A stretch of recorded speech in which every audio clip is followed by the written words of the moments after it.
हरे कृष्ण। कब उठे पांडव जब बदला लेने आए जीवित कौरव योद्धा। आखिर कैसे बच निकले थे महाभारत के युद्ध से। महाभारत युद्ध के 18 दिनों तक पांडव भीष्म, द्रोण और कर्ण में ही उलझे रह गए। युद्ध के आखिरी दिन भीमसेन ने दुर्योधन का वध किया और पांडव अपनी जीत में मग्न हो गए। शायद वे ये सोच रहे थे कि उन्होंने सभी कौरवों का अंत कर दिया है, लेकिन वे गलत थे। पांडवों के नाक के नीचे कुरुक्षेत्र की रणभूमि से कुछ कौरव योद्धा जिंदा बच निकले थे। सालों बाद जब पांडवों ने इस बात का पता चला तो उनका गला सूख गया। पांडवों ने उन जीवित बचे कौरव योद्धाओं की खोज शुरू कर दी, क्योंकि जो कौरव योद्धा जिंदा बचे थे वे कोई सामान्य योद्धा नहीं थे। वे एक से बढ़कर एक घातक दिव्यास्त्रों का ज्ञान रखते थे। वे जब चाहे पांडवों से बदला लेने आ सकते थे और उनकी जीत को पल में हार में बदल सकते थे। इसी बात ने पांडवों की रातों की नींद उड़ा दी, क्योंकि उन जीवित बचे कौरव योद्धाओं में एक दुर्योधन का भाई भी था। तो आखिर कौन थे वो कौरव योद्धा जो पांडवों की आंखों में धूल झोंककर युद्ध से जिंदा बच निकले थे।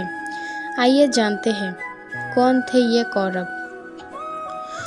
महर्षि शरद्वान के पुत्र और कुरुवंश के कुल गुरु कृपाचार्य जीवित बचने वाले कौरवों में सबसे पहले योद्धा थे। अपनी विद्या और धर्म नीतियों के आधार पर उन्होंने वर्ष तक कुरुवंश का मार्गदर्शन किया। द्रोणाचार्य से पहले कौरवों और पांडवों की आरंभिक शिक्षा कृपाचार्यों के हाथों ही हुई थी।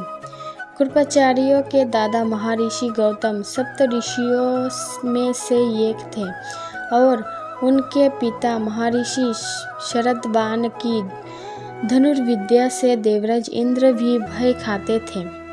महाभारत के आदि पूर्व अध्याय 67 की माने तो कौरव कुलगुरु कृपाचार्य द्रोणाचार्यों में से एक के वंशावतार थे।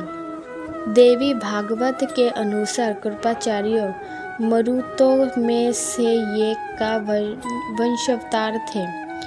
विष्णु पुराण अंश 3 की माने तो आगे होने वाले मनवंतर में वे मनु वन प्रलय से बचाएंगे और वे सप्त ऋषियों में से भी एक बनेंगे। वृद्धावस्था में भी कृपाचार्य एक या बल्कि पूरे के पूरे 7000 महारथियों को अकेले हराने की क्षमता रखते थे। वे महारथियों के भी महारथी थे तथा अपने पिता शरद्वान के समान ही अनेकों युद्ध विद्याओं में माहिर थे। वरुणास्त्र, अग्निअस्त्र, इंद्रास्त्र और ब्रह्मास्त्र का ज्ञान रखने वाले बुद्ध ब्राह्मण योद्धा कृपाचार्य कोई साधारण योद्धा नहीं थे। वे पल में पांडवों की जीत को हार में बदलने की शक्ति रखते थे। राधे राधे।